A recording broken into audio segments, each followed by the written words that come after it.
Chapter 2. Captain Zavus surveyed the chaotic scene, his green armor reflecting the sickly light of the warp rift. "Brothers, we must seal this abomination. Ready the melta charges." Sergeant Dalik and Brother Ignis nodded, quickly retrieving specialized melta bombs from their equipment. These devices, crafted by the skilled artificers of the Salamanders chapter, were designed to generate intense, focused heat, perfect for manipulating the fabric of reality near a warp tier. Ignis lay down, suppressing fire. "Dalik, we'll place the charges," Zavus ordered, his power hammer crackling with energy. Brother Ignis unleashed a torrent of flame from his heavy flamer, creating a wall of fire that kept the remaining demons at bay. The heat was intense, but nothing compared to what was coming. Zavus and Dalik moved with practiced precision, placing the melta charges at key points around the rift's perimeter. The captain's knowledge of thermic engineering, a hallmark of the Salamanders, guided their placement. "Charges set, Captain," Dalik called out, falling back to a defensive position. Zavus nodded grimly. "For the Emperor, detonate!" The melta charges ignited simultaneously, releasing a blast of heat so intense it distorted the air around the rift. The edges of the tier began to waver and contract, the immense energy destabilizing the unnatural opening. "It's working," Ignis shouted, still laying down fire to keep any straggling demons from interfering. As the rift shrank, Zavus raised his power hammer high. "Brothers, with me, we'll forge this shut with our own hands if we must." Salamanders charged forward, their armor's heat-resistant properties pushed to the limit. Zavus's hammer struck the shrinking tier, each blow accompanied by a thunderous crack. Dalik and Ignis added their strength, using their weapons to batter the weakening points of the rift. With a final reality-shaking boom, the warp rift collapsed in on itself. A shockwave of released energy knocked the Space Marines back, but their sturdy MKX Tacticus armor held firm. As the dust settled, the Salamanders stood victorious, the threat of the warp sealed by their mastery of heat and flame. Captain Zavus turned to his brothers, his armor scorched but unbowed. "Well done, sons of Vulcan. Now let's see what secrets that Thunderhawk holds." Captain Zavus watched as Sergeant Imperial's squad approached the Thunderhawk. The crashed vessel loomed before them, its hull scarred and twisted from impact. "Epistolary Dracus," Zavus called out. "What do you sense?" Dracus's head snapped towards the captain, his eyes wide and unfocused. A grin spread across his face as his psychic hood crackled erratically. "Whispers, Captain. Delicious whispers from the void. They speak of fire and rebirth." Zavus exchanged a concerned glance with Sergeant Dalik. Dracus had always been eccentric. This was extreme even for him. Sergeant Imperial, at the Thunderhawk's entrance, tried to keep the situation under control. "Brother Ignatius, scan for any active systems." Ignatius stepped forward, his servo arm extending various Auspex devices. "Minimal power reading, Sergeant. There's a faint energy source deeper inside." As the team entered the craft, Dracus began to giggle. "Oh, brothers, the echoes grow louder. Can't you hear the anvil's song?" Inside the Thunderhawk, the investigation team moved cautiously through darkened corridors. Debris crunched under their heavy boots as they advanced. "Captain," Sergeant Imperial's voice crackled over the box. "We've reached the command deck. There's a stasis pod here with Nocturnian markings." Before Zavus could respond, Dracus let out a shriek of laughter. "Yes! Yes! The fire burns bright within. Our father's breath, hot as Nocturne's core. He comes, brothers. He comes." The Psykers' outburst was followed by a surge of psychic energy that made the air shimmer. The other Salamanders instinctively took a step back from Dracus, whose eyes now glowed with an unnatural fire. Zavus's voice cut through the tension. "Sergeant Imperial, secure that pod, and someone restrain Dracus before he..." But it was too late. With a maniacal laugh, Dracus charged towards the Thunderhawk, his power sword igniting with warp flame. "I'll free you, Father. Your prodigal son has returned." situation had spiraled out of control. Now, Captain Zavis faced not only the mystery of the stasis pod, but also the unpredictable actions of a powerful, unhinged psyker. Captain Zavis and the rest of the salamanders rushed after the unhinged epistolary Dracus, who had disappeared into the Thunderhawk's bowels. The sound of metal tearing and psychic energy crackling led them to the command deck. They arrived to find Dracus standing before the now open stasis pod, his manic energy suddenly deflated.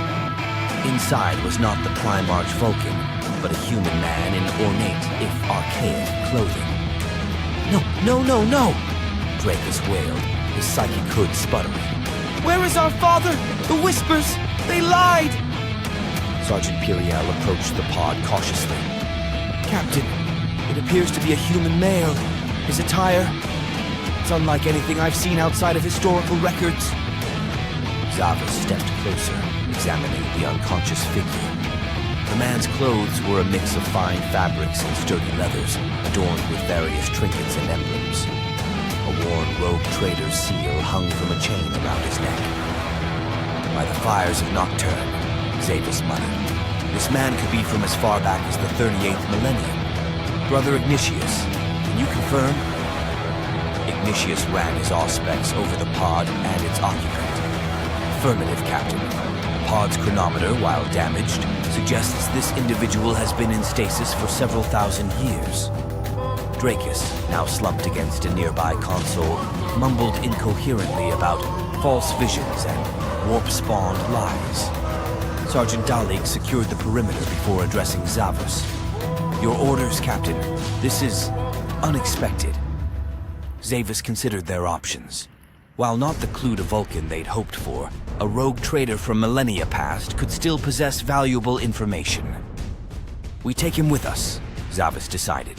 His knowledge, outdated as it may be, could prove useful. "Piriel, have your squad prepare him for transport. Dalik, get a recon squad together and have them search the surrounding area. As for epistolary Dracus..." The captain turned to the despondent librarian. "Brother Dracus, you will submit yourself for psychic evaluation once we return to our camp. Your episode cannot go unchecked." As the salamanders prepared to leave with their unexpected find, questions raced through their minds. Who was this ancient rogue trader? What knowledge did he possess?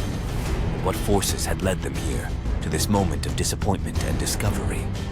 The mystery of Vulcan's whereabouts remained unsolved, but a new enigma now presented itself, one that promised to shed light on a long-forgotten era of Imperial history. As Captain Zavis removed his helmet, the dim light of the Thunderhawk's interior reflected off his obsidian skin. His face, as dark as charcoal, bore the marks of countless battles, not just scars, but the weathering of a warrior who had seen too much. His eyes, a stark and striking contrast to his midnight black skin, glowed a deep red, reminiscent of brightly colored ash from Nocturne's volcanic depths. These ember-like eyes seemed to smolder with inner fire, revealing a mixture of weariness and unbreakable determination. They stood out vividly against his cold, dark face, drawing attention and conveying the intensity of his thoughts and emotions. The captain's features were chiseled and strong, typical of the salamander's gene seed, but with an added gravity that spoke of his inner turmoil. His obsidian brow furrowed as he contemplated their situation, creating deep lines across his forehead that seemed to absorb what little light there was. When he spoke to Sergeant Piriel, his dark lips barely moved, as if the weight of his thoughts made even speech an effort. The tension in his midnight-hued jaw betrayed the strain of leadership. As the rogue trader awoke and Zavis quickly redonned his helmet, there was a fleeting moment where his expression shifted. The red glow of his eyes intensified briefly, like coals stirred in a forge, before being hidden once more behind his helm. This glimpse of the captain's face, as dark as the void of space yet alive with fiery eyes, served as a powerful reminder of the unique heritage and burning spirit of the sons of Vulcan.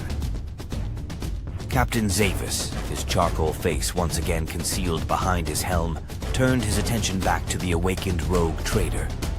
The ancient human's eyes darted nervously from one space marine to another, clearly overwhelmed by his situation. "Your name, citizen?"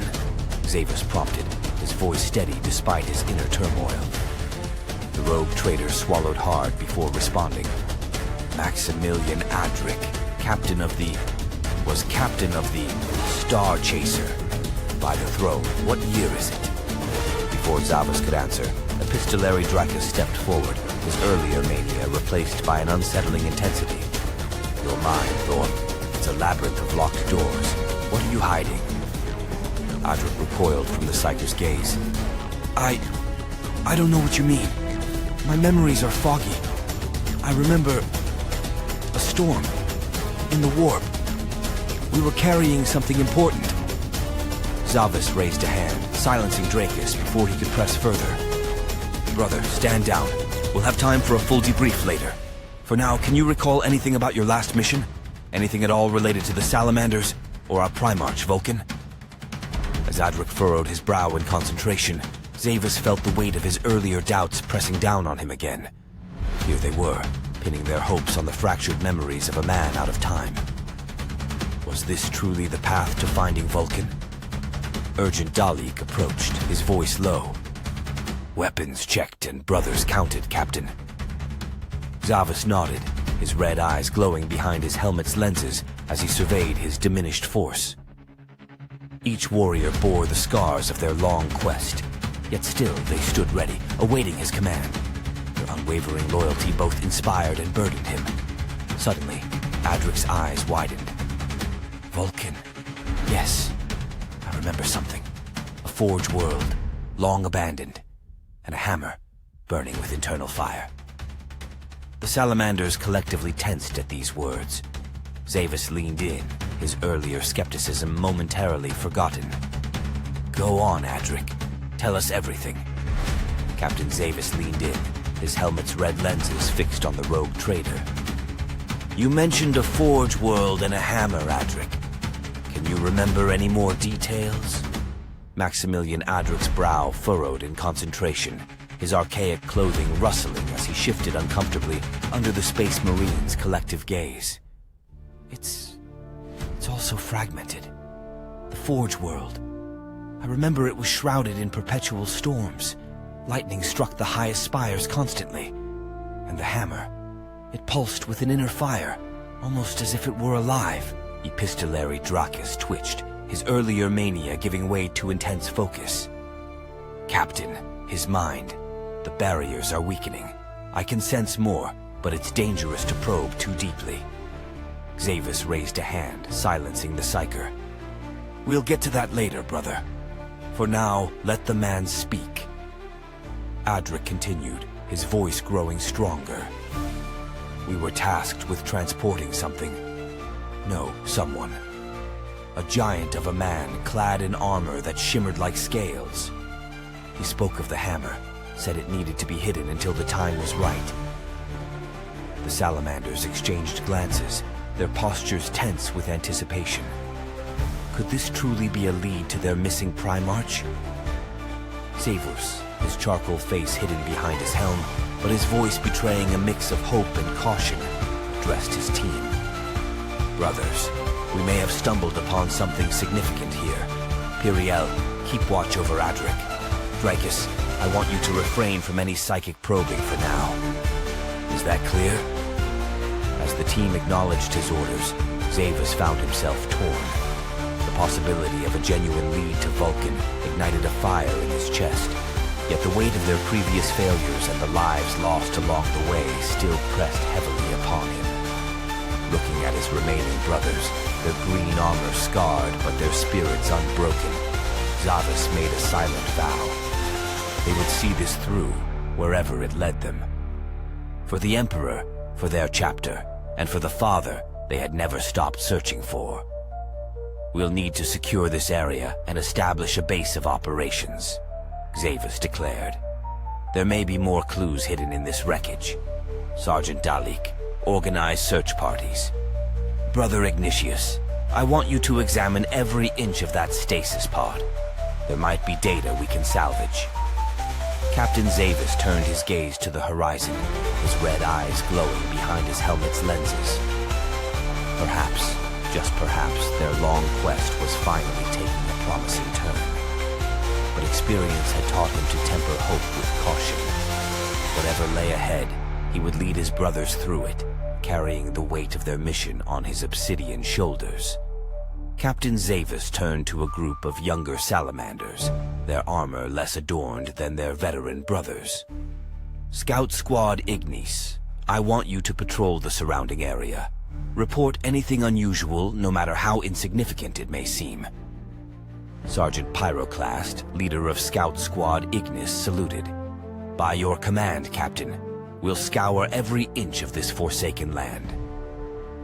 As the scouts prepared to depart, Zavus gazed out at the desolate landscape before them. What once must have been a world of breathtaking beauty now lay in ruin, a stark reminder of the galaxy's unforgiving nature. Massive charred trunks stretched towards the sky like accusing fingers, the remnants of ancient trees that had once formed a canopy so dense it turned the forest floor into perpetual twilight. Now, those mighty giants lay broken and burned, their fallen forms creating a maze of ash and char across the scorched earth. Where lush undergrowth had once thrived, only gray ash remained, swirling in bitter winds that carried the acrid scent of long-past fires. The scouts' boots crunched on the carbonized remains of what was once a vibrant ecosystem, each step releasing small puffs of soot into the air. In the distance, the burned husks of what might have been majestic mountains stood silhouetted against a hazy sky, their once green slopes now bare and scarred. Dry riverbeds cut through the landscape like old wounds, hinting at the life-giving waters that once flowed freely across this world. Scout Ember, the youngest of the squad, paused to pick up a handful of ash, letting it sift through his fingers. What could have done this, Sergeant? What force could turn such beauty into this? Sergeant Pyroclast shook his head, his voice grim. The galaxy is full of terrors, brother. Our duty is to face them, no matter the cost. Now focus on the mission. The captain is counting on us. As Scout Squad Ignis moved out, their green armor a stark contrast to the gray wasteland around them, they remained vigilant. In this dead world, any sign of life or ancient technology could be the clue they needed to unravel the mystery of the rogue trader's tale, and perhaps lead them one step closer to their missing Primarch. The scouts spread out, their enhanced senses alert for any anomaly in the ash-choked ruins of what was once a paradise. Behind them, the bulk of the Salamander force continued their investigation of the crash site, while ahead lay only questions and the faint hope of answers buried beneath the ashes of a dead world.